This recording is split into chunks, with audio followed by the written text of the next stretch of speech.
Hi everyone, welcome to SAMA, a program which invites an expert each week to discuss a topic from their area of expertise.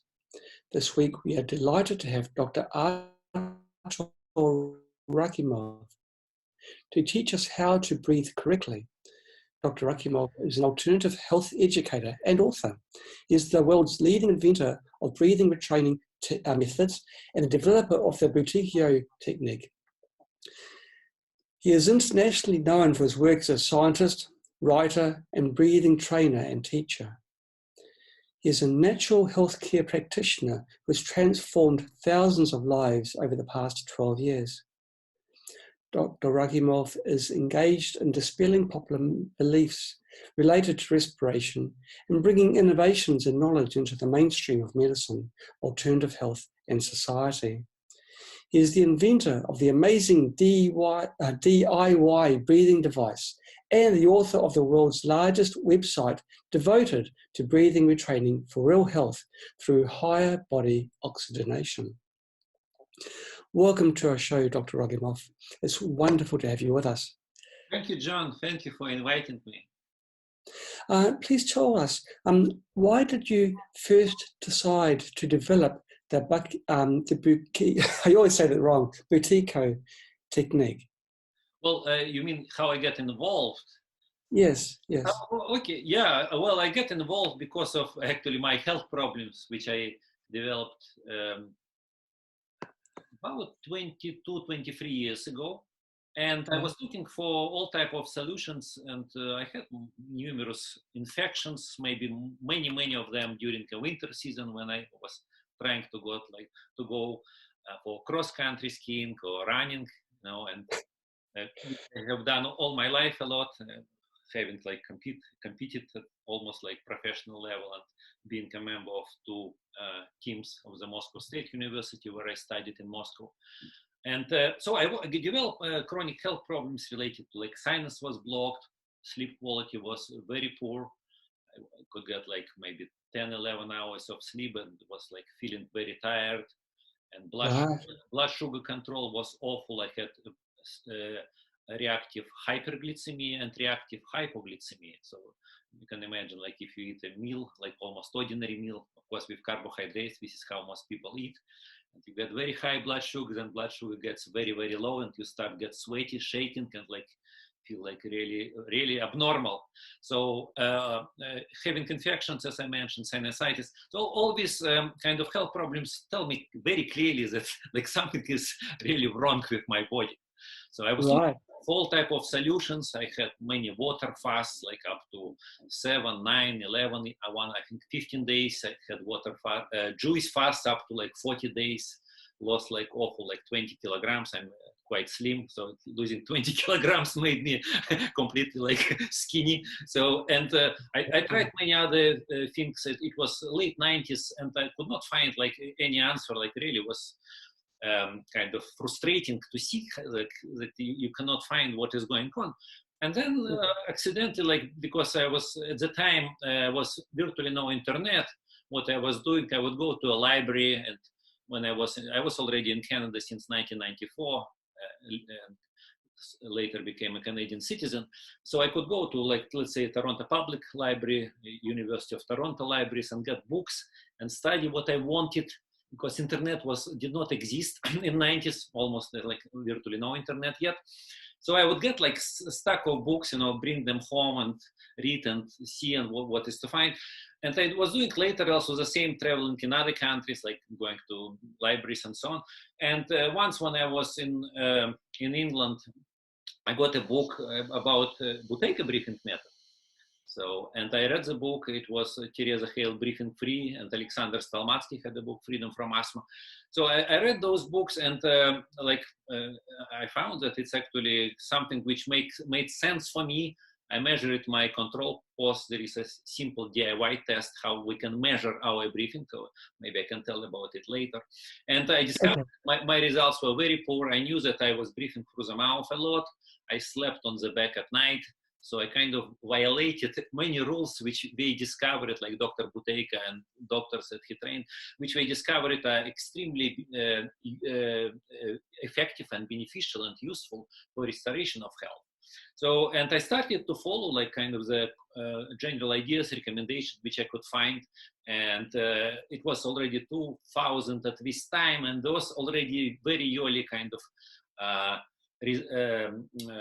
early kind of years of internet, but we already had quite many information about this technique from Russia, so I could read in my kind of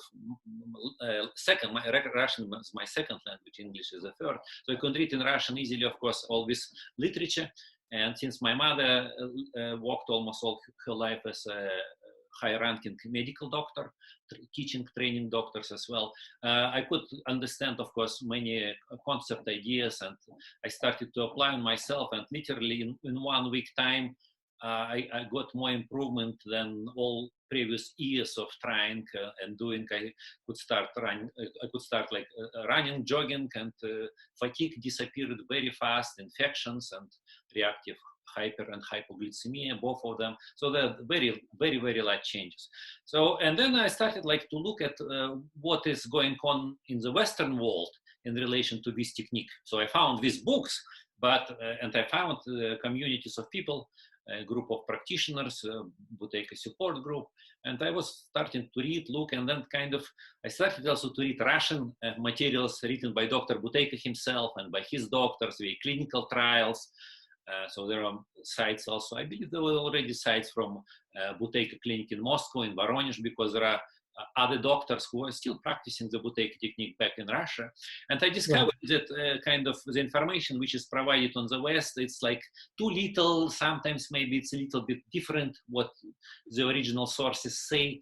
So I became a bridge, because I realized that it's kind of such an important thing to help to translate that information, make it available.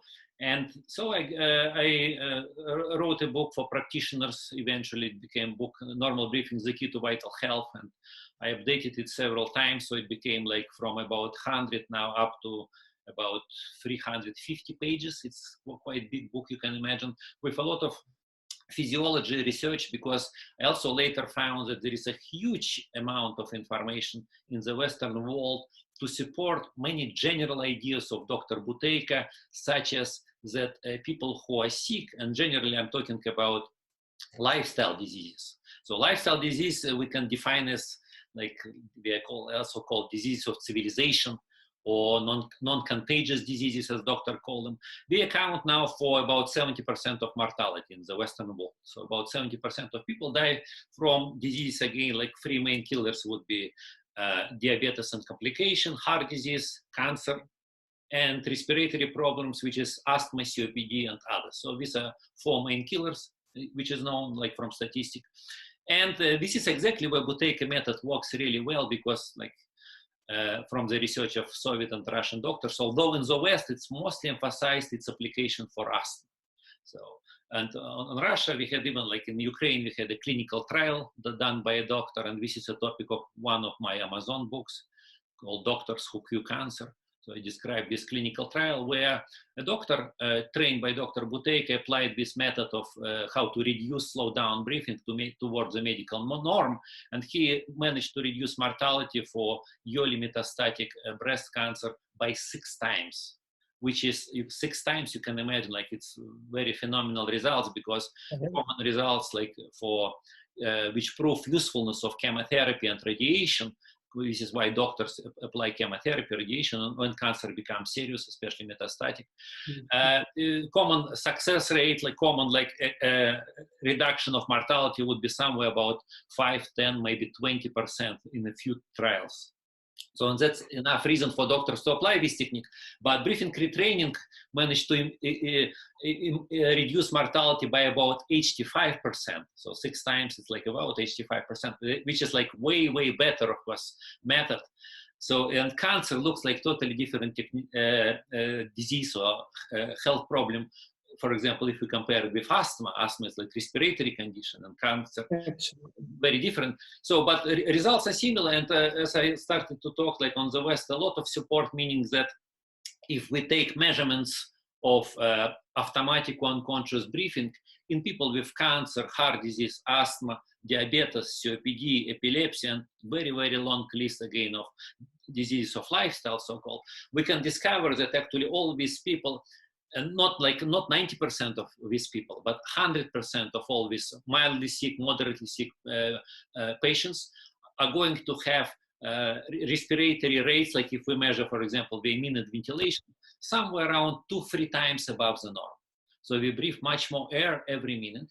And this is exactly what I mean when I talk about, for example, breathing, when I say like in this talk, for example, or in my books or lectures and so on, breathing retraining, I mean, the purpose of our therapy is to retrain automatic or unconscious breathing pattern, something which for most people goes like without paying attention. People just breathe like how their body dictates them during sleep, after meals, during exercise, all the time. We have, of course, some control. Some people may try to breathe through the nose, for example, during exercise or other activities. And some people may practice different breathing exercises, pranayama, with breathing devices and so on, which is another like very, very large topics by themselves. But what I'm talking here about how to get this result and what happens when we get this result. So, so there are a lot of research related to, again, that sick people breathe too much. A lot of studies also exist on the West, which you can open normalbreathing.org website, normalbreathing.org, and you can see a big table. You can see like charts, graphs, historical graphs showing that 100 years ago, people used to breathe somewhere around 2-3 times less air than normal, ordinary people. So I'm not talking now about people who have diseases, but so-called normal subjects, or ordinary people. So ordinary people now breathe about 2 times or more than 2 times more in comparison with what was common or normal 100 years ago. And some studies can be found, of course, not only 100, if we go back 120, 150 years ago, because already 1860s, 1870s, there were already publications in physiological literature showing what are the typical results, how much people breathe, what is frequency, tidal volume, like, and all these parameters. Isn't that amazingly interesting? That's just this last thing you've just touched on. But I want to, first of all, before we dive into this path, I just want to poke my nose down this other path. You're saying that people who had these diseases, 100% were breathing more than other people. Would that be because the disease needs more oxygen and is making them breathe faster, or is the disease caused by the increase in oxygen? Well, yeah, it's whatever the way, it's a kind of similar to what came first, the chicken or the egg, like, because we can discuss that it's kind of serious and very big topic as well, which maybe it's easier to I can answer it on 2 levels. On one level, that we can consider that in relation to different lifestyle factors. And when people change a lifestyle factor, and the lifestyle factor becomes abnormal or ineffective, let's say somebody starts to sleep on the back at night, and then we can heavier. We know, and a lot of research also discovered it in relation to effect of different sleep positions, which again, like by itself, is big topic. Or people start to breathe through the mouth, or people, let's say, they graduate from the university or college and they stop doing the same amount of physical exercise. So it's also people start very stressful jobs. So there are kind of going back to this question: what came first, breathing on health? What matters for me most, and what I see in all my students and those many people who already became practitioners after experiencing this method, is that if we manage to slow down breathing back to the medical norm, we not only increase, of course, oxygen supply to the brain, to the heart, oxygen content in all these vital organs, which is again proven by dozens of studies in the West as well. We, in addition to that, in addition to normalizing breathing, we are able to defeat any chronic disease. And this is why Dr. Buteyko developed this Buteyko table of health zones, where he showed that there is so-called normal breathing. So there is a norm in the middle of the line, which provides a certain parameters. But these parameters that he suggested, like with Dr. Buteyko in 1960s, they are a little bit different from medical norm, because the medical norm, if we look at this chart, would correspond to health level 5. And that would be 12 breaths a minute, 5.3 percent of carbon dioxide, which is 40 millimeters mercury, 6 liters per minute ventilation. So Dr. Buteyko norm is a little bit tougher, little bit more difficult to achieve. But again, going back to what we are talking about, modern people and chronic diseases, modern people now have about health level 3, and that gives the minute ventilation here would be somewhere around 12 liters a minute. So we breathe twice more than the medical norm. We breathe more frequent. So we have a little bit higher heart rate. CO2 is a little bit higher than the norm. Sorry, a little bit lower CO2, carbon dioxide. This is alveolar CO2. And control pause. This is the DIY test. Maybe I can explain later how we can measure ourselves, our breath. Control pause of body oxygen test. It's about 20 seconds, common numbers which we see, and Buteyko practitioners, like I know many Buteyko colleagues, like I participate in forums for Buteyko practitioners, they all say that 20 seconds is about extremely like common number for just ordinary subjects. Whereas, again, if we look at people who are already sick and who have, let's say, mild asthma or mild heart disease or initial stages of diabetes and many other conditions, we would have around 15 seconds. So we would be a little bit low. 10 seconds would be already people who are really like quite sick. They are very likely to have medication and likely to have a lot of different symptoms.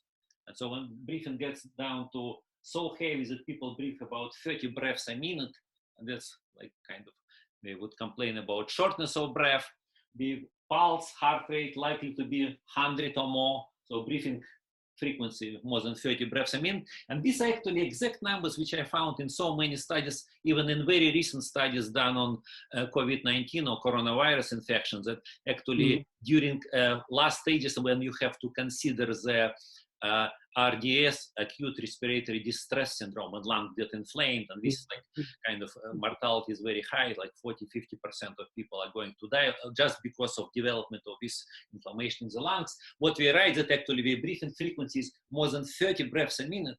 You see, and this is because this is a gradual process. It does not take in one day. It's not that we breathe like 8 breaths per minute or 12 breaths a minute, which is a medical norm, and then we all of a sudden breathe 30 breaths a minute. This is a very gradual process, which we know relates to lifestyle.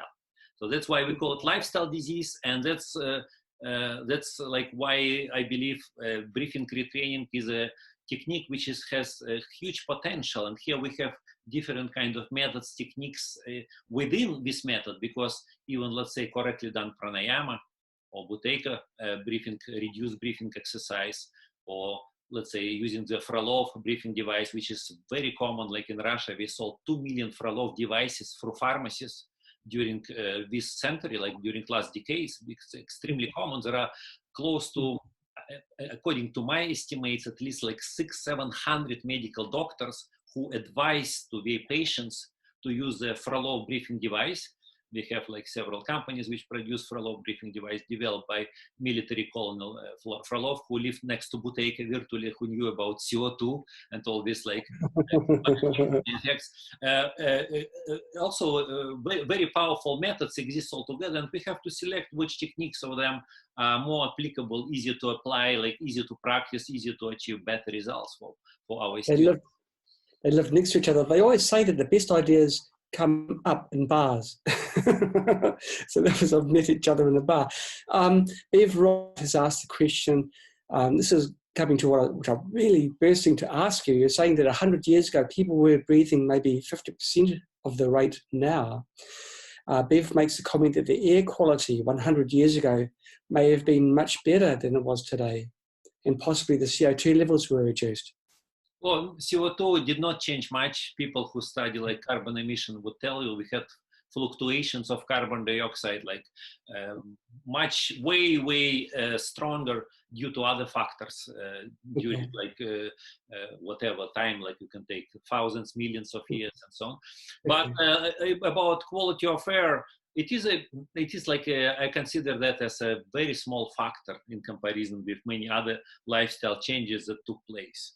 And that's actually one of the most common questions I'm asked during lectures and by our students as well, that what are the reasons, like why 100 years ago people used to breathe, and again we are talking about autonomic or unconscious breathing, so differently. And I can answer that like from two different kind of viewpoints. I can answer why modern people breathe so heavy, which I believe one of the key factors related to also lifestyle diseases, and why people in the past had what was different in their lifestyle in comparison with the modern lifestyle. So in relation to modern people, like the two initial factors which I always start to discuss with students or people who take the courses, classes, live classes and so on, would relate to sleep. That's a particularly interesting thing because like what I found peculiar or specific related to sleep is that if we consider all these lifestyle diseases, which we already mentioned, heart disease, diabetes, cancer, respiratory conditions, COPD, asthma, and so on, what we can find in common that there is certain time of day when people have highest mortality and highest chances to have acute exacerbations or attacks, let's say asthma attack or heart attack, stroke, COPD attack, similar to like from what people die from coronavirus or COVID-19, because we would have some acute respiratory attack, which can result in respiratory failure and death. So that's kind of, so the question is, what is the time of the day when these attacks are most likely to occur? So I was interested in this question many years ago when I wrote my book for practitioners, and I discovered that surprisingly, regardless of the name of the disease, all team of doctors, I found about, I think 11 or 12 medical studies, found that the time of the day is actually totally the same. And this is a time when person is in bed, and this is called early morning hours between 4 and 7 o'clock in the morning. So this is epidemiological or statistical research telling us that people are most likely to die in bed. And I spoke with some doctors and nurses, and we say that we know that it's true. We know that this is true. People have highest chances to die.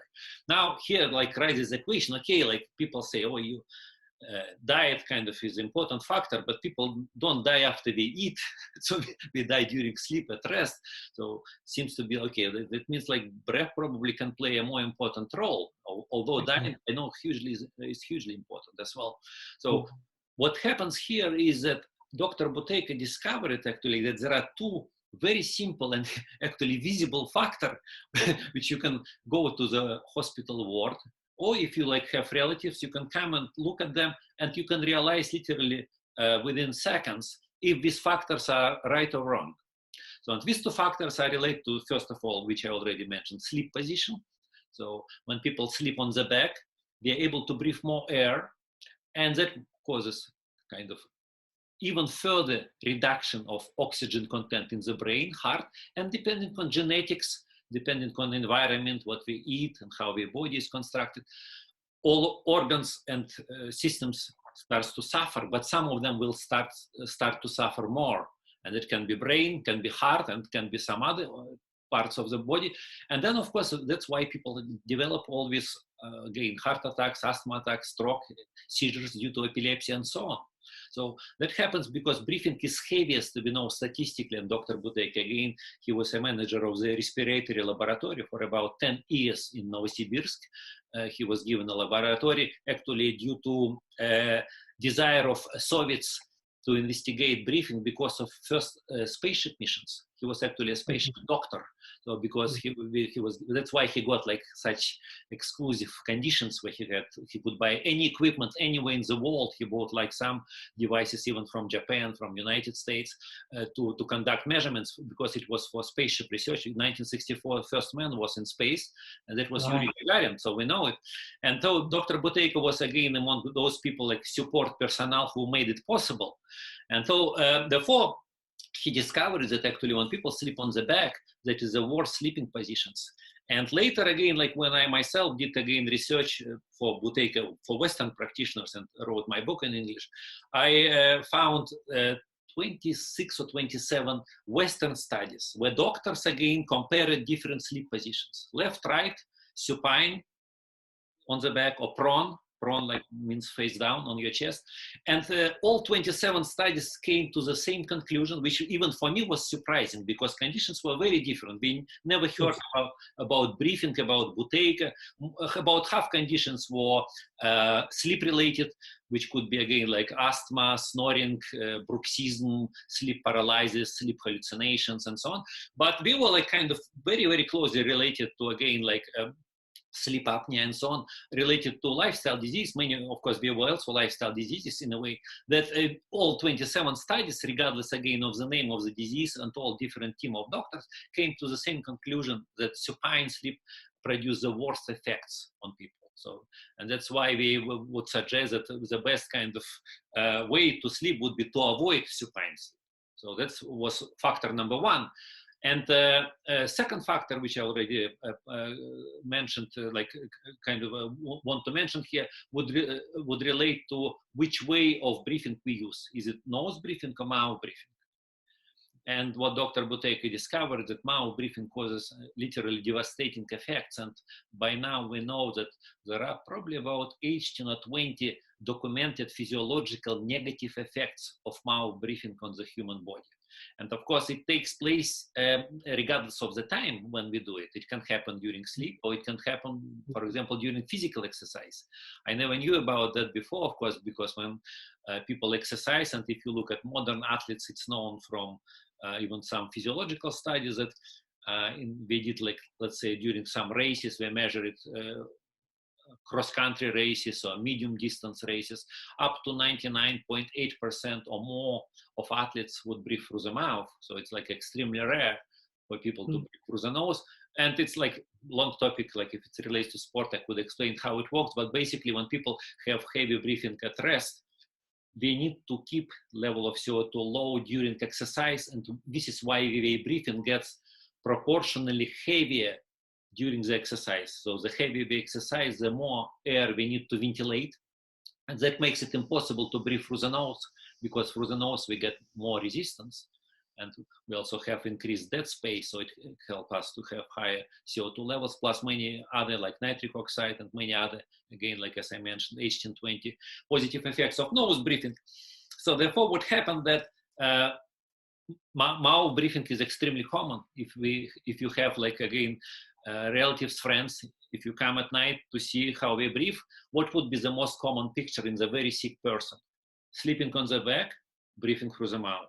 So what would be the common picture which we would see in a very healthy person would be exactly opposite. So sleeping left, right side on the chest, breathing through the nose, very, very quietly. So quiet that you can get frightened. You can come and see like if he or she is really alive, because this is how healthy people should breathe. And also, like, even from evolutionary physiological viewpoint, like evolutionary biological viewpoint, we can also like assume that actually it was extremely beneficial for our survival, you know, to when you sleep at night, like to have very quiet breathing so that you will not be detected, because you know, so many predators we had like in the past, and could be enemies as well. So there are kind of many different reasons.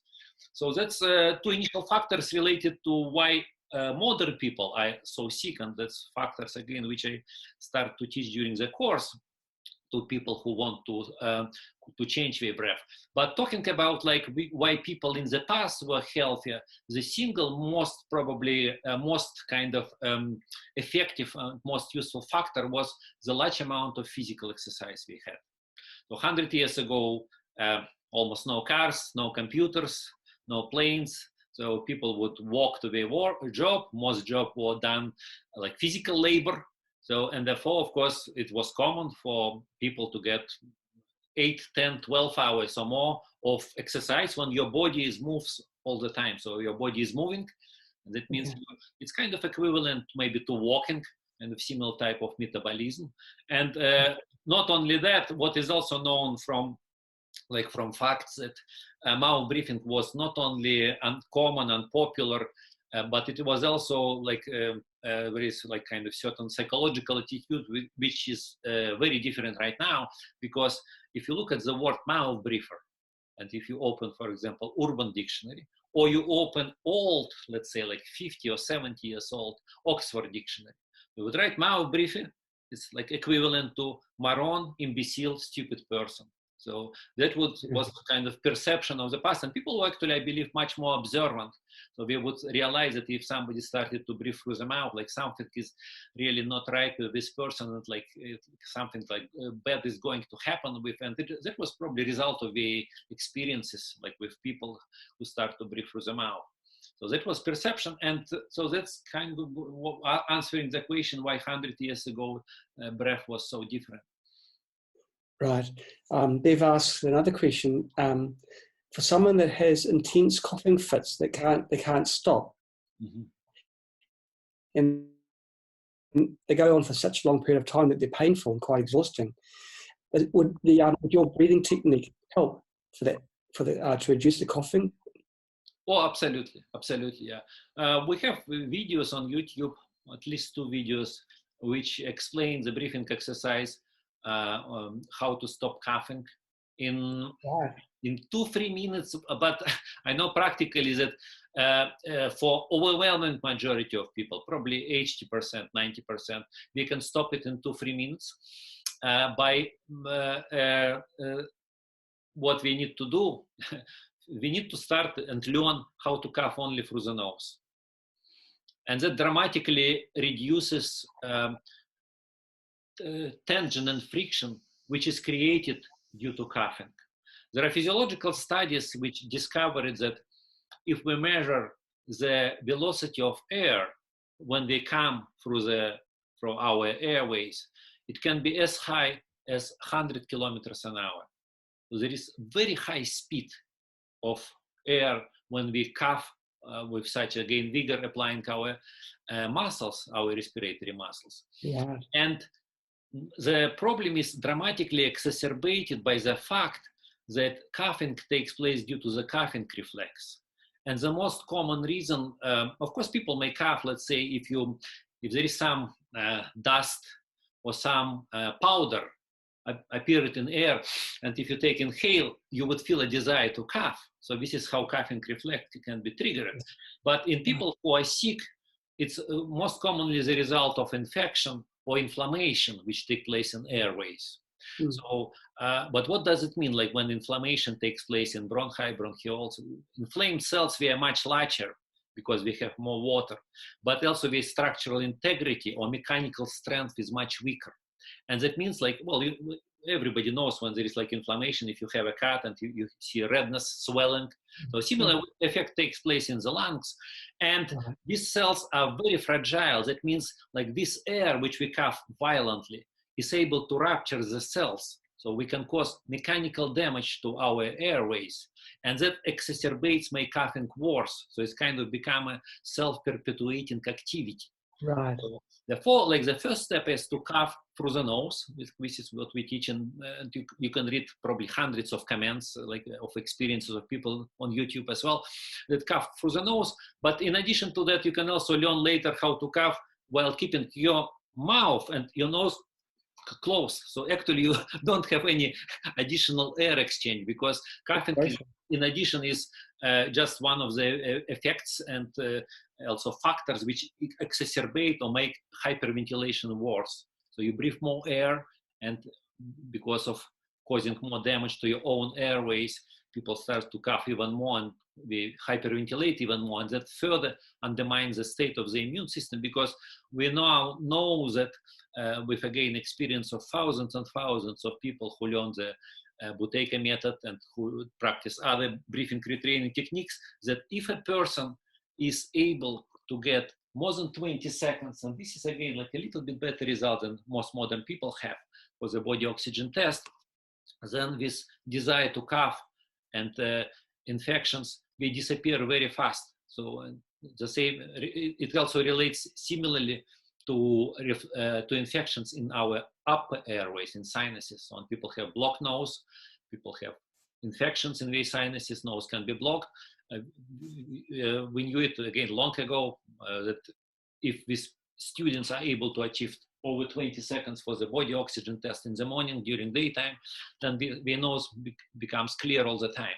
So coughing and sinusitis, both we would need more than 20 seconds for the body oxygen test in order also for immune system to normalize its work against these pathogens, be it upper respiratory or lower respiratory ways. Right. Now, I've been measuring you. You've been about 25 seconds when you. And that's a good score, right? Well, if you start to talk about the CP or body oxygen test, I found that actually most people, especially when they started to learn on their own, like we read, for example, website or we read web page and we see how to do the test, they still get unrealistic results. We get results way better than the real score is. So to do this body oxygen test or how we measure, because doctors can measure all these parameters that I have in the table. But this gray column here, this indicates exactly this CP test in seconds, so I call it also body oxygen test, which is a test developed by Dr. Buteyko, control posed by Dr. Buteyko.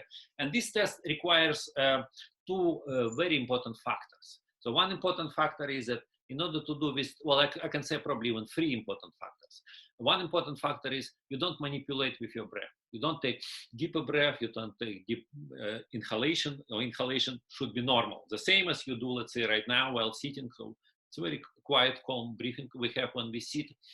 And what we do then, after one of the exhalations, when we have normal usual exhale, or you can relax completely, that also causes exhalation, spontaneous or natural exhalation. Pinch the nose, so that means you have quite little amount of air left in lung. So you don't manipulate your breath before the test, and you have exhalation, usual exhalation, about 2.2 liters of air still left in the lungs. Our lungs we are never empty. And so at this moment of time when you exhale, pinch the nose and start counting how many seconds you can hold your breath comfortably and without any stress at all. What does it mean without any stress? That means, let's say, most people, 5 seconds, 7, 10 seconds, we feel nothing. We feel quite comfortable. We can hold breath. But somewhere around maybe 12, 15, 20 seconds, we feel kind of, maybe there is a most commonly muscular movement in the diaphragm or chest or respiratory muscles. We kind of tell you, okay, it's now time to breathe, to resume breathing. And what happens if you continue to hold your breath? This stress starts to grow. More stress, 3 seconds, 5 seconds. People can put themselves twice longer. Most people can do it, we know it. And but we don't want it. We want only this stress-free time, because that would correlates very well with how much oxygen you have in the body, and that would allow us to evaluate actually where are you in terms of your health state. And in relation to symptoms, Dr. Buteyko even was telling that actually nearly all medications the doctor provide would be much more accurately provided based on this test, because he tested like how it works on people again with asthma, with hypertension, and so because it allows very kind of useful monitoring what is going on with our respiratory moment right now. So, and of course, people who are sick, as I discussed, like commonly, most common feature is moderately sick people, again, heart disease, asthma, diabetic, and so on, 15 seconds. Mildly sick people, most likely already on medications with numerous symptoms, would be 10 seconds. And 5 seconds is a time when people virtually fight with death. So like, again, if we consider these groups of people when we have like, again, severe health conditions, and again, numerous studies I mentioned before, recent, like again, COVID, coronavirus studies, studies on people who die from cancer, and there are many studies also showing exactly the same numbers, palliative so-called studies, and when people already before death, that they say that actually extremely strong predictors of mortality are parameters when heart rate is more than 100 before death, and respiratory frequency, how many breaths per minute they take, more than 30. Exactly the same numbers which Dr. Buteyko already knew in 1960s. So, and these are numbers used by medical professionals in emergency and other like paramedics and hospitals, clinics, again, when they care about critically ill people. So that's, yeah, that's why, yeah, it's kind of makes sense for people, like say, if you start to slow down your breath, your breath becomes calmer, you get more oxygen, you normalize or start to improve the state of your immune system and so on. Well, this is one thing that's contradictory though, isn't it? If you slow down your breath and your breathing's more shallow, then you say more oxygen. Yeah. Yeah, no, that's for me too. It was contradictory when I first started to read, because all my life before that, I also believed that the more air you take, the more oxygen you get. So when I started, like, first I read, of course, this Buteyko related literature from Buteyko books and Buteyko sources, but later I started to study, and I already mentioned that there are a lot of research, dozens of studies done on all vital organs: heart, brain, kidneys, liver, spleen, colon, stomach, sometimes on horses, sometimes on dogs, sometimes on humans as well, like where it's possible to measure, because we are not so simple tests, which prove that actually blood supply to all these organs is controlled by our breath. So blood supply, that means, what does it mean? Well, carbon dioxide, as some medical studies claim, is most potent vasodilator. So it dilates blood vessels. And I can explain shortly why hyperventilation or overbreathing or deep breathing, as doctors Buteyko call it, reduces oxygen content in cells and tissues of the human body. So if we can start with normal breathing. So if we look at normal breathing, again, like this is medical norm health level 5 here, and medical books would tell you 6 liters a minute, 40 millimeters mercury carbon dioxide level in the lungs, in the arterial blood. People take 12 breaths every minute, sitting at rest with a 70 kilogram person, like numbers, and half liter of air for 1 breath. So 12 breaths a minute, half liter, 6 liters a minute. And so what happens here is that our blood is 98% saturated with oxygen. So just think about this fact. With this very small breathing, which is not common now, not common any longer, we discussed, because people breathe now twice more. This was common again 100 years ago. You get 98% saturation of your hemoglobin, red blood cells, with oxygen. So 98%. So if you take more air, well, what you can get? 99%. So 99%, like 1% improvement maybe. Okay, maybe you can get 1% improvement with your blood oxygenation if you breathe correctly. But the problem is that, of course, with deeper breathing, you remove carbon dioxide. And this is what we exactly see here. Carbon dioxide starts to drop. So the heavier you breathe, the carbon dioxide becomes lower and lower, and it's known already for probably 130 years or more from first experiments on animals, that if you actually put animals on ventilation machine, like let's say dogs, Yandel Henderson, very famous physiologist, did these experiments. He was author of first respiratory textbooks. He discovered that actually you can kill dogs very easily, like within probably somewhere around 15-20 minutes by heavy breathing alone. So he put them on ventilators, forceful hyperventilation, and he discovered that the dogs died because of heart failure. Most common cause would be of death, because heart muscle would not get enough oxygen supply, so that would be the cause of death. So going back to, again, normal breathing, 98% of oxygen we have in the blood, and CO2 level is again normal, and that allows blood vessels to stay dilated. So our arteries and arterioles, we are highly sensitive. Again, some studies say that actually carbon dioxide is stronger than any medical drug. Tiny, tiny changes, as small as 0.1% of changes in CO2 makes blood vessels react. So you have more CO2, blood vessels expand. You have less CO2, blood vessels constrict.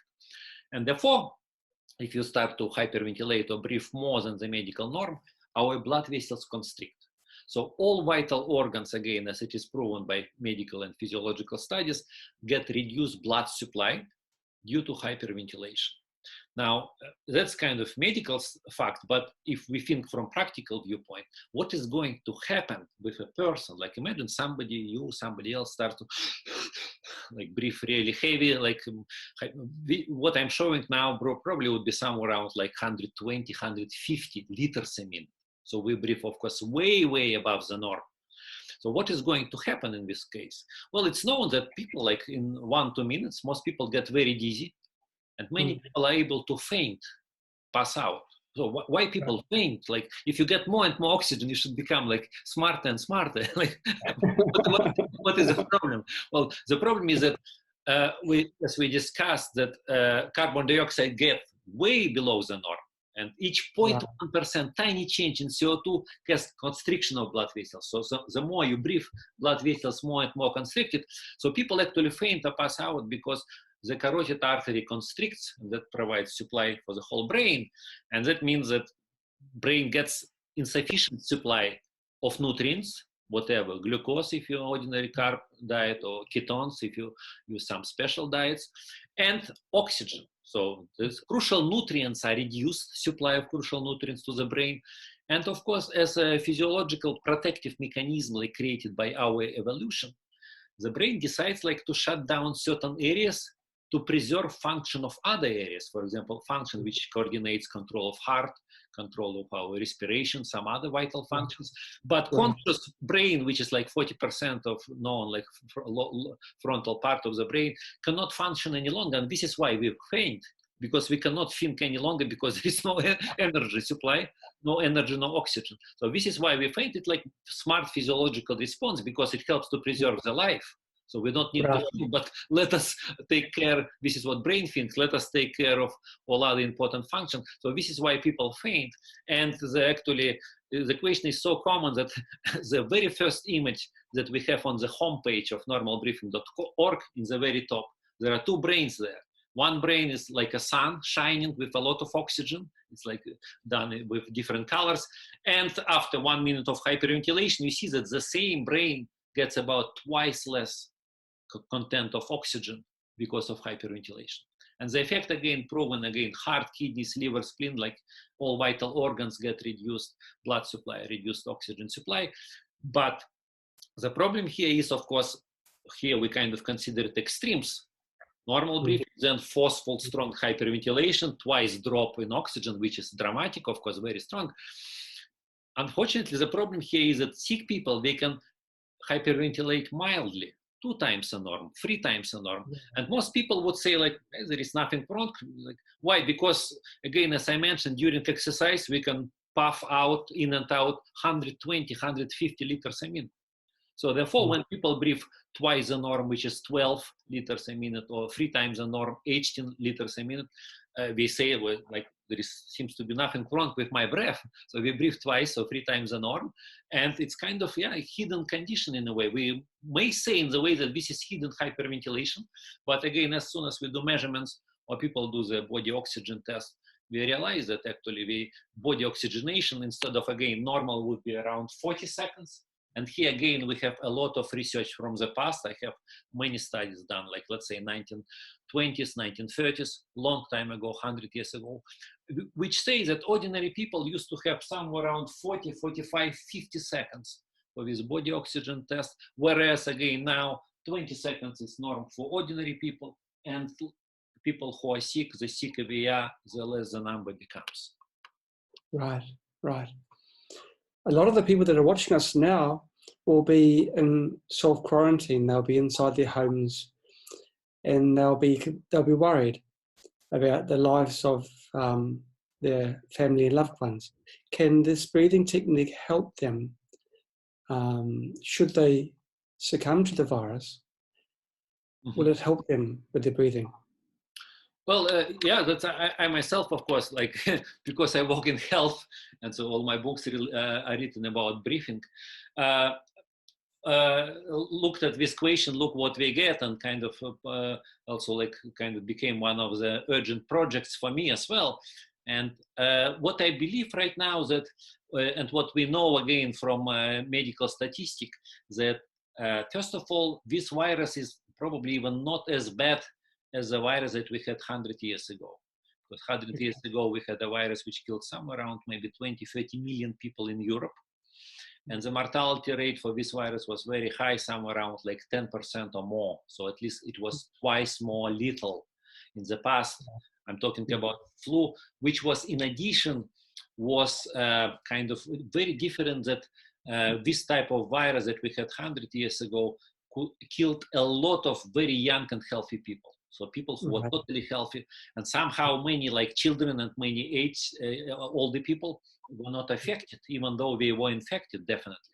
So Right. how, this is like a kind of, it's known, many type of infections, viruses, they work in these mysterious ways, you know, like, for example, American Indians, 90% of all these ancient civilizations, including Aztecs, Incas, you know, we died from viruses virtually, like, you know, smallpox, uh, measles, influenza, flu, like similar viruses, because the body were not adapted. So it depends, like there are so many factors involved in this game, like how human body, how a particular person is going to react to virus, not only age, not only state of immune system and so on, but also adaptability of immune system, because Europeans did not have the same mortality again from all these diseases, but American Indians, for example, died. And it's known, like for Europeans as well, like all Caucasians people, like there are certain tropical infections which may not affect, like, for example, people who live in Africa, but could be totally lethal, like really devastating effects if they start to spread in the community of Caucasians people. So what we can say, therefore, about modern virus, it's kind of specific in a way that it attacks particularly well, and like in terms of how it develops, people who have low immunity. So people who are older and have reduced immune state. I try to like look even at medical definition, what is official medicine is saying us about, like, what, okay, if immunity is poor or low, how can we normalize it? Because for me, like, it looks like a lifestyle disease, because again, as I already discussed, like coughing and sinusitis, we already you asked me about coughing previously. I told that we actually, when we develop, the breath holding times get below 20 seconds, so people hyperventilate. It can be result of virus because of toxic load as well. But we also know, and I mentioned this fact before, that actually when people get more than 20 seconds, coughing disappears. And this is like, again, one of the central three signs of this coronavirus, which again now fever kind of normal reaction, because the body try to produce more antibodies, try to find kind of the key to unlock this virus, because it feels that something is wrong. But two other factors, coughing, which we discussed, and shortness of breath. Shortness of breath, like there are medical studies done years ago, which found that actually the breath holding time test, which I described, has extremely good correlation with sensation of shortness of breath in people. So people, because also Buteyko, it's like known, Frolov device were used by thousands of people with asthma and COPD. And these people very commonly would suffer, especially when the condition become moderate or severe.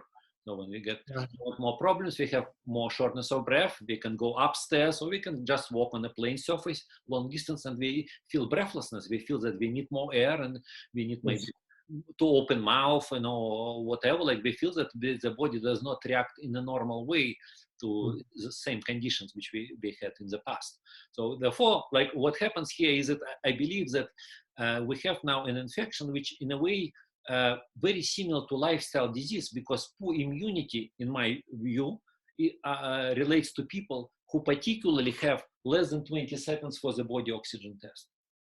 And this is why a lot of modern people could relate to this, again, situation, because if we do this test in the morning when people wake up, more than 90% of students, I know it again from experience, like teaching this method for many years, that 90% of people, of students, get lowest result for this body oxygen test, which we discussed, in the early morning time when they wake up. And it makes total sense with what I already mentioned in relation to these epidemiological studies on highest mortality, when people are most likely to die or have, again, all these exacerbations. Also, early morning hours, 4 to 7 o'clock. This is the time when Dr. Buteyko discovered that this is the time of the day, early morning hours, when breathing is heaviest and CO2 level is lowest, body oxygen is lowest, the suppression of the immune system is highest. It is very weak immune system, particularly this period of time, period of the day. And therefore, that's why kind of modern people are particularly susceptible to this, would be particularly susceptible, or I would say more susceptible to this infection, for example, in comparison with people who lived 100 years ago. Because I mentioned 100 years ago, people would have 40, 50 seconds. Breathing was very different. Immune system would be much stronger. And therefore, if the same infection appeared, let's say 100 years ago, I believe probably people would not even notice, because flu, kills millions of people every year anyway, like different type of flu, and they circulate every year all the time. So this one, of course, because of way it spreads faster and it kills way, way faster, it kind of can be considered as a like lifestyle disease, which has a very quick development. That time actually is crucial to act in a way that people need to take measures in order to keep their health and immune state at a very good level. And therefore, answering like this question, of course, I'm absolutely sure that this technique I'm now thinking about, like again, like kind of even numbers, what can be done. It's like a long complex of measures, because to retrain breath, like I've been doing that already for so many years, and I can tell you that it's actually a very, very difficult thing, because it's like most people take it for granted. You breathe as you breathe, and to change it, like kind of even they may think that it's kind of intrusion into some natural processes. But what I believe at the same time, and what I can say at the same time, that any abnormal lifestyle factor which can appear or can exist or is introduced into humanity, like in a particular person or in group of people, or as a result of our culture, it immediately intensifies breathing. So I can give you some examples. Some of them we already considered. You start sleeping on the back. That was not common. Your breathing gets heavier. You have much lower results for the body oxygen test. You have very suppressed immune system. You would have much higher chances to develop any health problems related to poor immunity, including coronavirus or COVID-19, for example. You breathe through the mouth anytime, not only when you like sit on computer or like do some other activities, but also during sleep. And even during physical exercise, we now know that there are great advantages and benefits of breathing through the nose all the time during all physical exercise. As soon as somebody, and we had a lot of cases, of course, like this, because sometimes people are very sick. People say, I cannot go jogging or fast walking because I open mouth. I go uphill, I need to open my mouth. And I would always tell them that you need to slow down, stop, rest for 1 minute. Don't go uphill, like do whatever it takes, but don't open your mouth. So very important. Only through the nose, absolutely. 100% of time. I had cases with people even they would do for, let's say, for a week, like some athletes, some other people, they would do 95% of training of this session, 95% of time through the nose. And last 5 minutes, we do like some sprints, interval training or whatever, like very intensive. And we say, oh, I breathe through the mouth. And okay, yeah. And then let's say, but next week I will say, well, no more with 5%, not at all, not even for 5 minutes, not even for 1 minute. We start do 100% through the nose, and as soon as we start make big difference. And when it's asthma, of course, like it's inflammation in addition due to mouth breathing, other effects. But even people who did not have respiratory conditions, I know that it would make a very big improvement in the results, not just due to endorphins or due to perspiration, which are like additional effects of physical exercise. But Buteyko considered physical exercise, Dr. Buteyko, as a key factor of long-term maintenance of health. So he believes that actually people should maintain or keep the same level of their health, whatever, like let's say the health level they achieved, using physical exercise. And he wrote that, you can read it in his Buteyko lecture, because in 1968 he had a lecture for leading scientists of the Moscow State University. So from Novosibirsk, he came to Moscow. We collected all these academicians, professors, doctors to present like one of the biggest discovery in medicine. This is how it was presented. And the lecture was later published in the Soviet journal called Science and Life. It's something like Scientific American equivalent, like some very, very popular, because when I was a kid, like in school, I read a lot, like very, very interesting journal, Science and Life.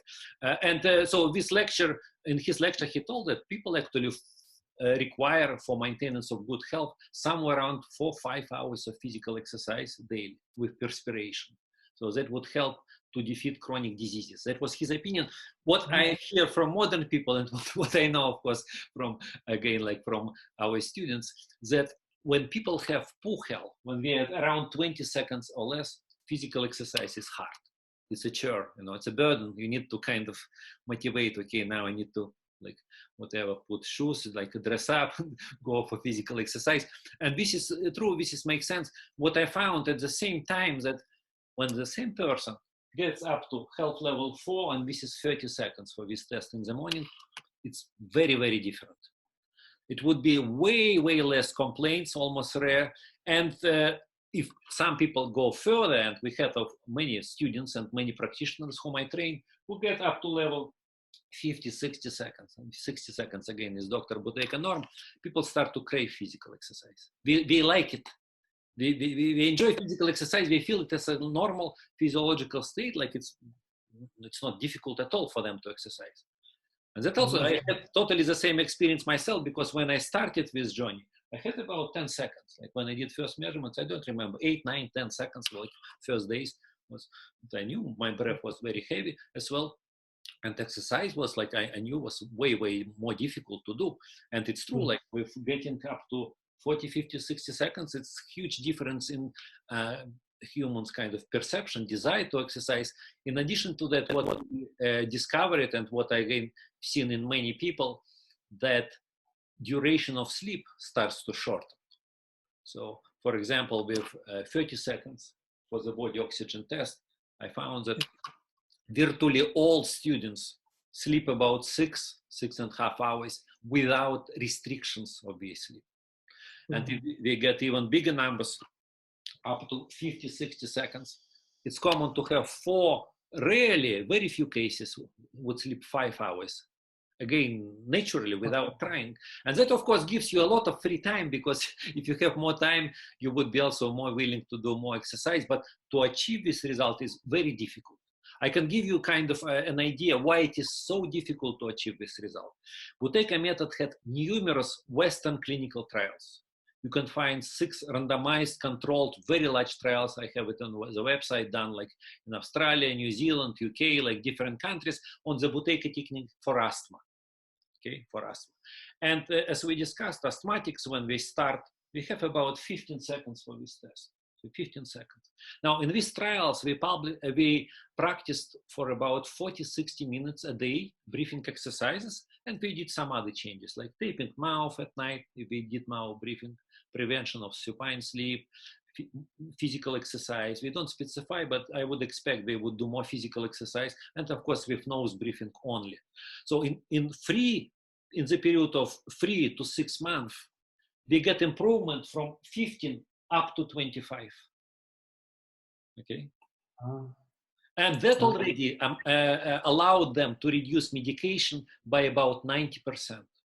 Good gracious.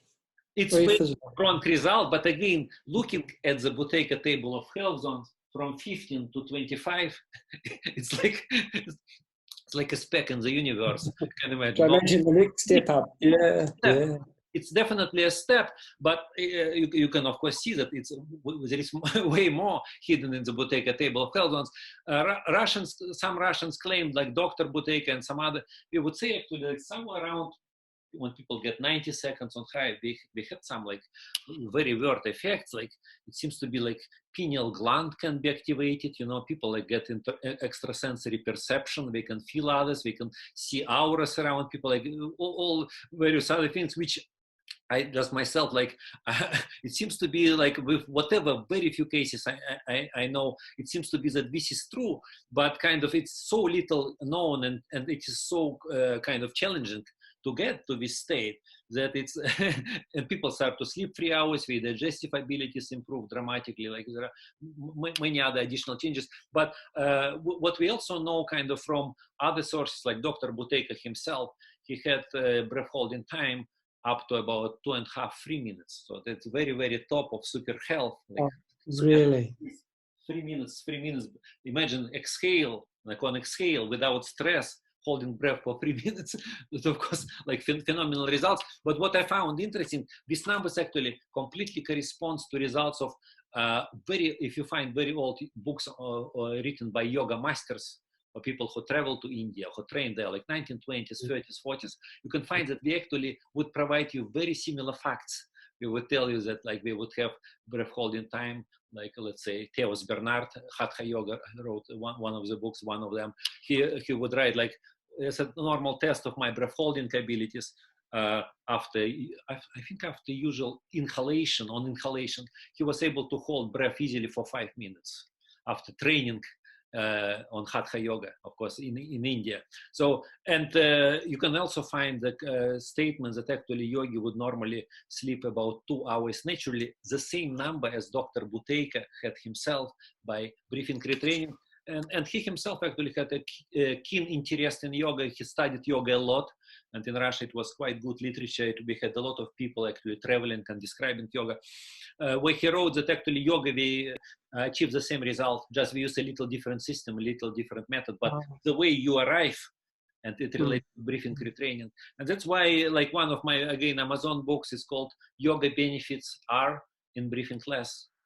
So this is a very simple title of the book, Yoga Benefits. So you can get yoga benefits if you slow down your breath, and you get tremendous benefits if you practice it the right way. So I believe it completely, because we had so many people now who applied this yoga way as well, and we achieved similarly phenomenal improvements in health. Right, right. There are yoga techniques which is hyperventilating, but we won't go into that because there's two. Well, fire breath and others, when you do very, very fast, but with very small tidal volume, you actually are supposed to increase your CO2. It looks superficial, you breathe very fast. You understand? Because you see, you have 200, we spoke so it's just reciprocating. 150 to 100 milliliters back and forth, but imagine you breathe 250 or 300 milliliters back and forth. It's very small breath, but with very high frequency. You can do it. Right. If you do it the right way, your CO2, how much again, your total ventilation of lungs should reduce, and you actually get improvements in health if you do it the right way. But very few people actually teach it this yoga. Well, that's right. That's not the way that I was taught. I'd get very dizzy. But 2 questions. One of them is from beautiful Kamala Walker. She's asking, will the technique of breathing through the nose have a positive effect on body pain or muscle injuries? Well, it will help, but to what degree, it's very hard to say, because again, what I'm discussing and what I know helps always and all the time, because this is why I say that breathing retraining helps to solve any health problem, like for all cases, provided that you made permanent changes in your automatic or unconscious breathing. So when you do breathing retraining, it will help. Just nose breathing alone, well, it depends, of course, a lot how much mouth breathing contributed in the past to development of these symptoms. So if it was among, it could be for some people, it could be the only factor which is like particularly destructive. But if this factor coexists together with other factors, again, such as sleeping on the back, for example, we discussed, then of course just nose breathing alone would give very limited benefits. So it's only again when we make changes, when we again like breathing retraining, I view it, it's kind of a tricky way if we can call it a therapy, because in a way it's a result of the therapy. You know, when you retrain your breath, this is a result of application of something. But it's also like, probably it can be called as a therapy by itself, but then it's the therapy that always works, because again, as soon as people manage to slow down their breath, the symptoms get reduced. And if we require medication, we would need to reduce the medication, because we found that the dose becomes just like the medication becomes stronger in its dose. So when people get better and better health, the same drug would cause much stronger effect. And that can be in some cases like just kind of stressful, causes more symptoms, more problems. Like let's say hypertensive drugs can cause too low blood pressure. You know, the drugs are reducing blood pressure, but if you slow down your breath, you get normal, you need to reduce your medication, because otherwise your blood pressure becomes too low. That cause some other problems, like people who take drug to reduce, for example, blood sugar levels. You know, blood sugar gets better and better, and even like when people get around 40 seconds for this test, Dr. Buteyko had some doctors who were professionals, and one of the doctors I remember, because her article was translated from Russian to English, she was a chief endocrinologist of the Krasnoyarsk region in Russia. So like you can imagine hormonal doctors for a big, very big area in Russia, and she was a Buteyko doctor. And so she had a lot of people. She wrote like hormonal conditions, and that include Hashimoto disease, diabetes, and other problems with hormones. They disappear when people get 40 seconds for the body oxygen test and the pulse is less than 70. Hormonal medication is no longer required. So because we have normal, we don't have symptoms, we have normal blood parameters. So that was her observation on her patients. So therefore, like we know that it's like kind of, but again, like as I mentioned already, in clinical trials of the Buteyko method, the results was from 15 to 25, 90% of reduction of medication. Very, very good result in terms of people having less symptoms. Coughing is one of the key, of course, symptoms, shortness of breath, and other in asthmatics. But in addition to that, of course, we know that we get little improved quality of sleep. So great results.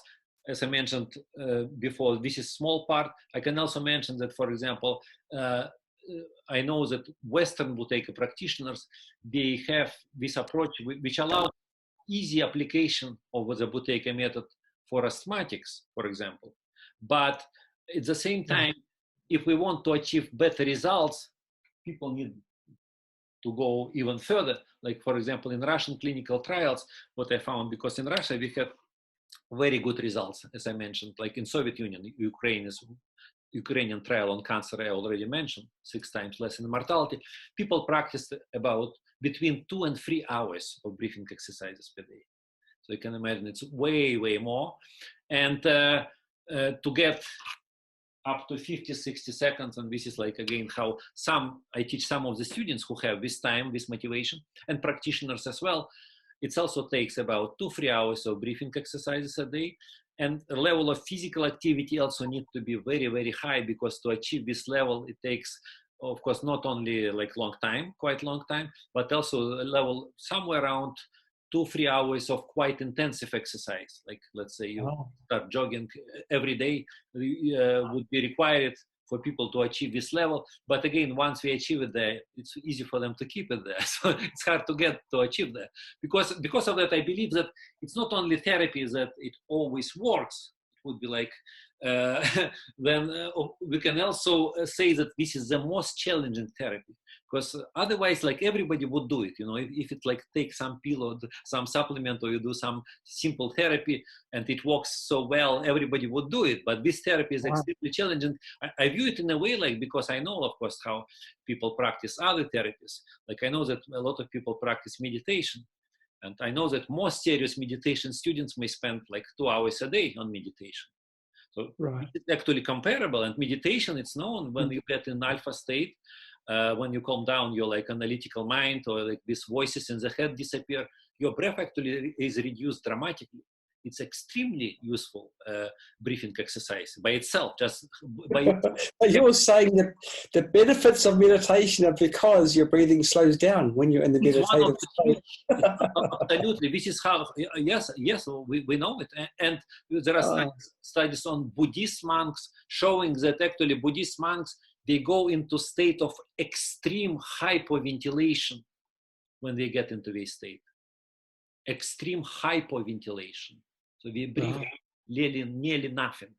So, but what I found kind of different, because meditation people, very few of them would make dramatic changes in their diet, for example. So it's we would depending on the person, on the situation. It's the digestion is a huge topic by itself. I would not go there.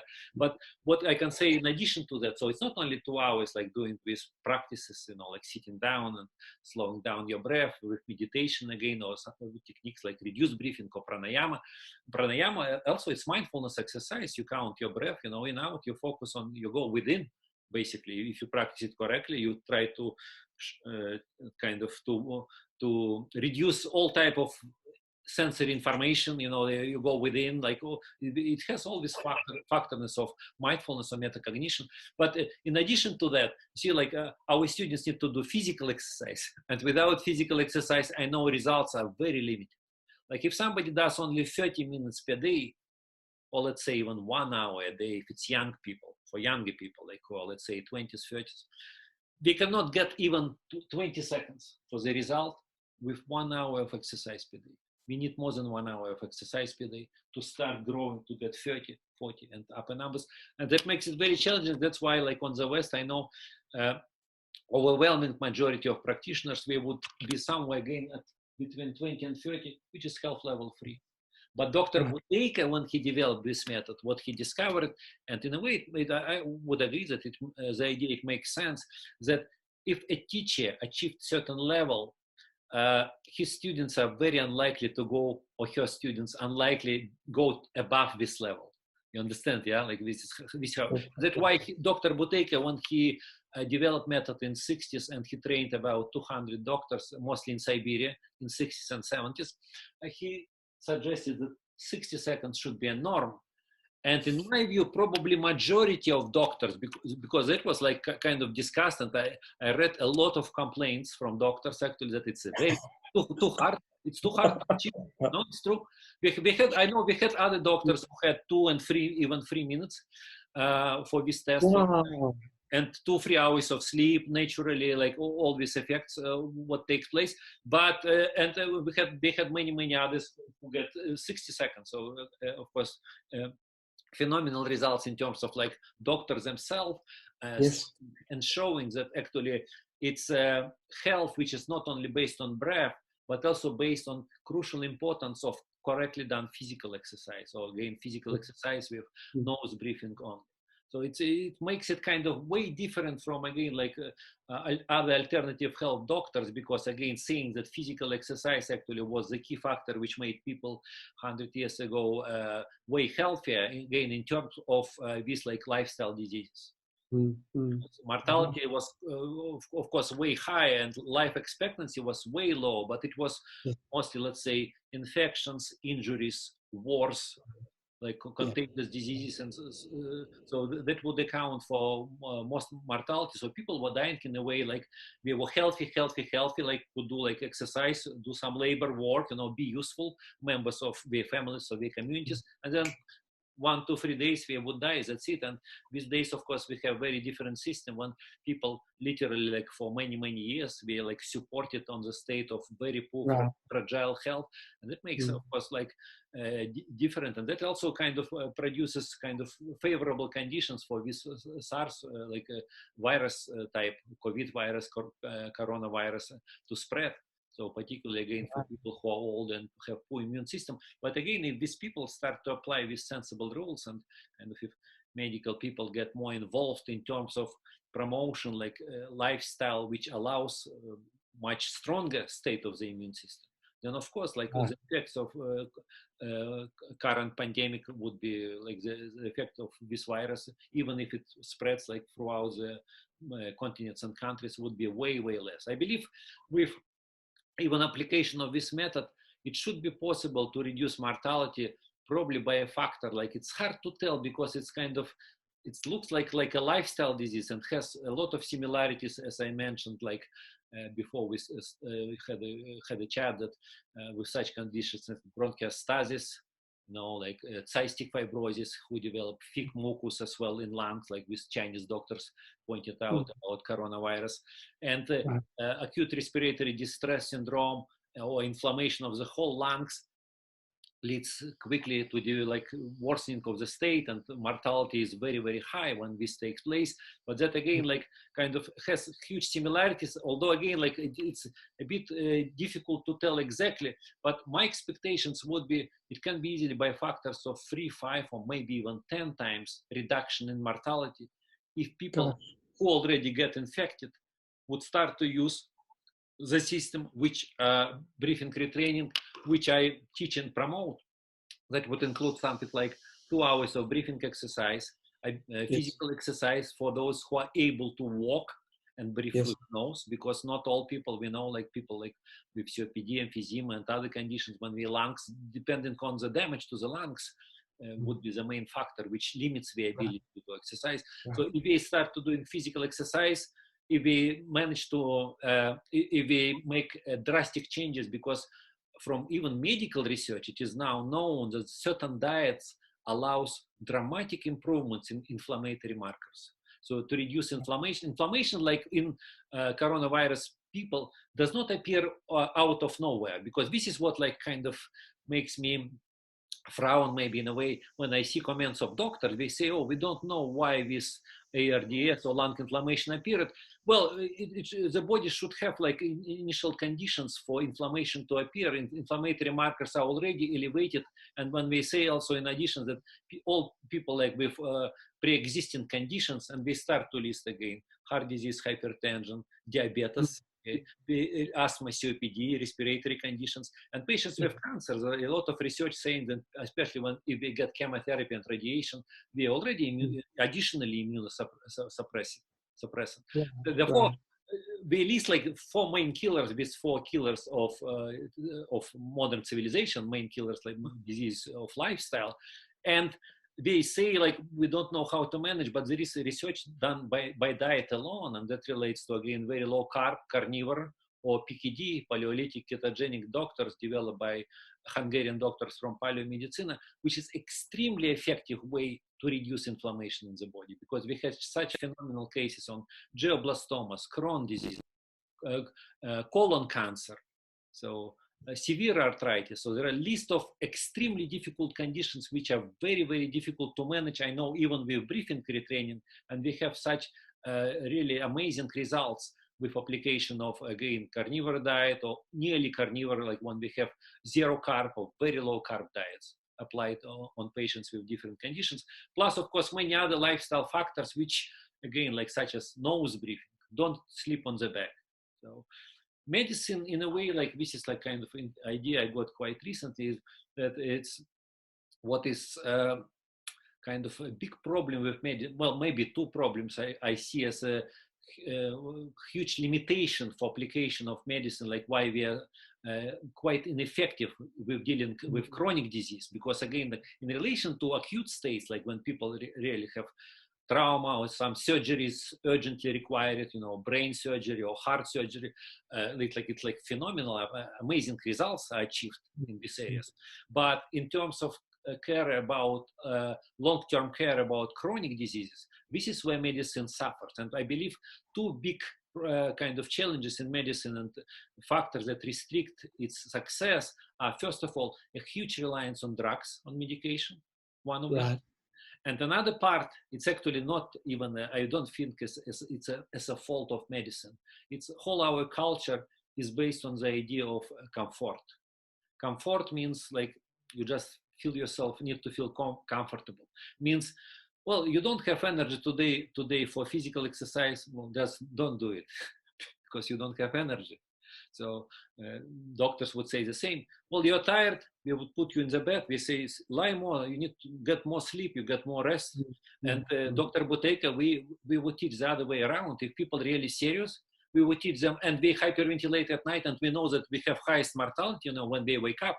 Because I believe human body is not designed actually to sleep more than 4 hours. This is where worsening of health and worsening of breathing gets particularly strong after about 4 hours of sleep. You go to sleep 11, 12 o'clock, first 3-4 hours you are quite okay. And then later, as we discussed, 4 to 7 o'clock, this is the time of highest mortality and highest exacerbations.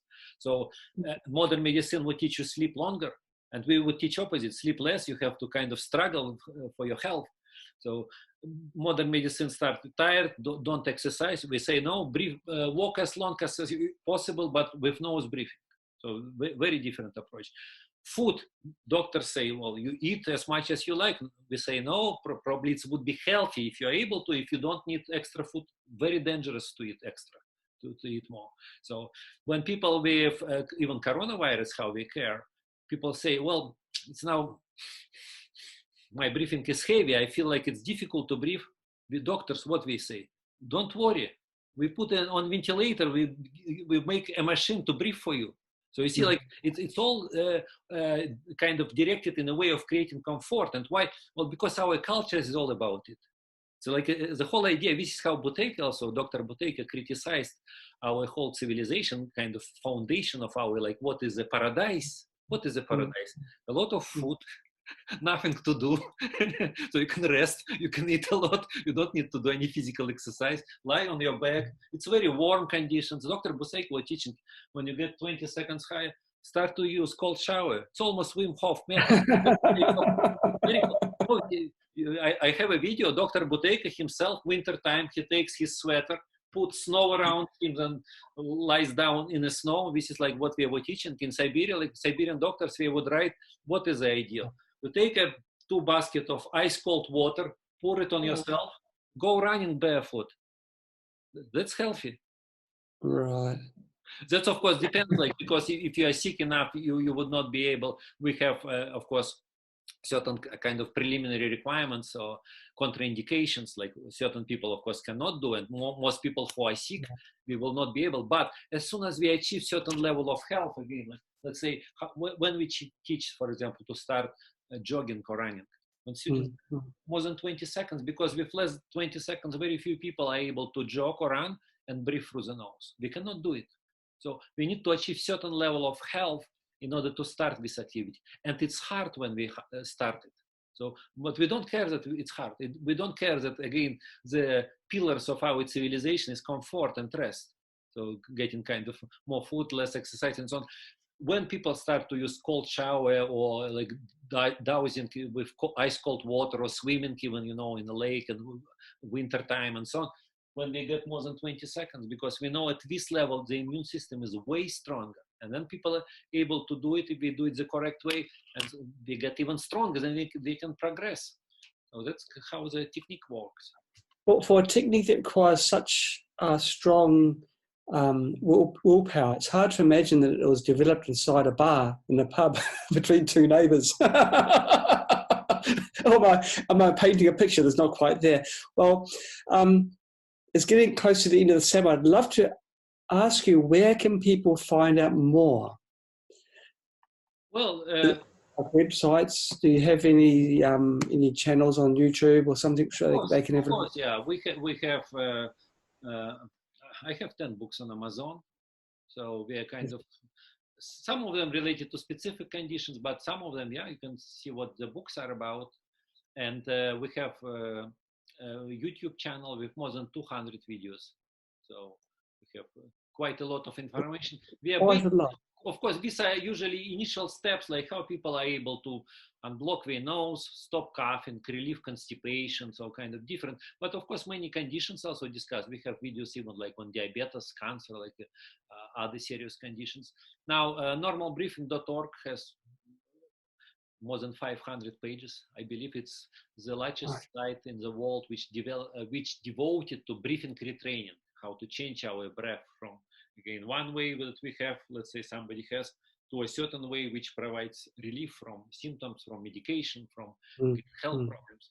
And so that people get more vitality, like way better health. Because the method, again, like kind of has these two unique qualities. I can say that it has 3 unique qualities. First of all, it's probably the world's hardest, most challenging therapy to change your own breath. Next one, it's at the same time, again, in all my experience all these years, I know that it's a therapy that always works when people are able to change their breath.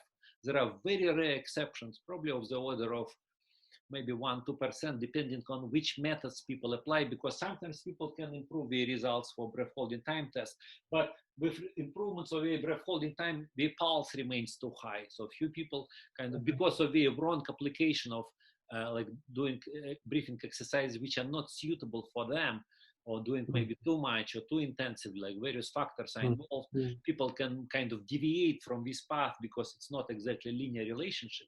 But again, for well over 97% of people, as soon as we slow down their breathing, they get improvements in health. Now, this is one second quality. But third, there is another quality of this therapy. This therapy is based on this DIY body oxygen test. And I had a lot of people like who, if you don't like what I teach and so on, okay, body oxygen test is like, you know how to do the test. You can do whatever you like any diet, any physical exercise, no physical exercise, whatever you prefer. See whatever helps you to improve your breath day after day, month after month, year after. See what helps you to achieve like long-term best results for your health in terms of just body oxygen test alone. And you will come back to the system again, that what we teach, like you should not sleep on the back, should not breathe through the mouth, you do more physical exercise. So have correct posture, do thermoregulation, apply cold correctly, like all these kind of techniques. See if you can restrict your food intake, but also see like what type of food are safe for you so that you can have less inflammation, less health problems related to your diet. So how these factors involved. So physical exercise and another like big area. So there are many kind of factors inside the system which I teach. Probably in total, I can list more than 100 various factors which influence our breath.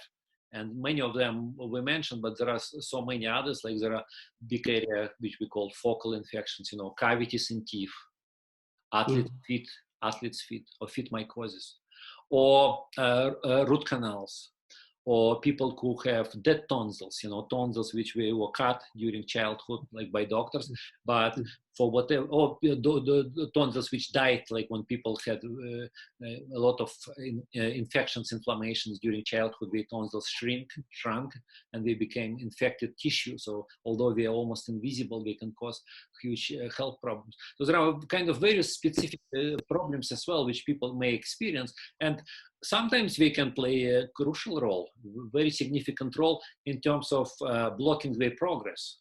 So sometimes people can be so sick and we need to apply maybe even additional techniques, additional kind of methods. Occasionally it happens, maybe let's say 2-3 people in 100 that I would have. It's extremely difficult for them to move forward. Okay. Well, it's been a fantastic seminar.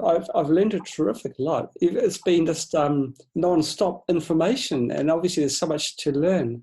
What we will do, we will put a link at the bottom of our published video to your YouTube channel, and of course it'll have your name as well, so people can search for your name on Amazon for the books that you've published, so they can learn more. There's so much information. It's just too much to take in on this one session. Well, thank you so much. Thank you, John. Yeah, I know. It's actually, I hear it all the time from our students and people who come to my lectures as well, because even the whole paradigm idea, like we need to breathe more, it is actually also part of our culture.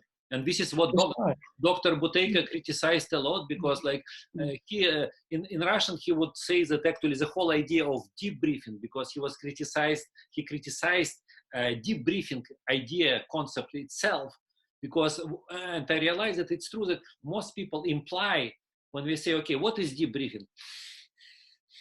Like you take large amount of air, but some people may say deep breathing is with diaphragm, which I completely agree with.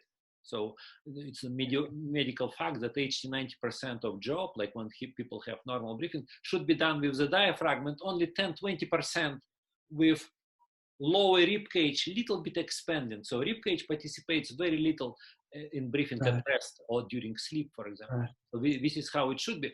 And therefore, like it's kind of, it's like something which, if somebody wants to explore, you're welcome to do it. And thank you very much for this opportunity to share this experience and knowledge. I always love these things where it can be a zero cost thing. All you need is the knowledge of and how to apply it. Yeah, we say, the answer is literally under your nose. Thank you so much for your time, Dr. Artour Rakhimov. It's been absolutely fantastic having you with us. Okay, you have a great day. Thank you. Thank you. Bye-bye. Yeah, bye-bye.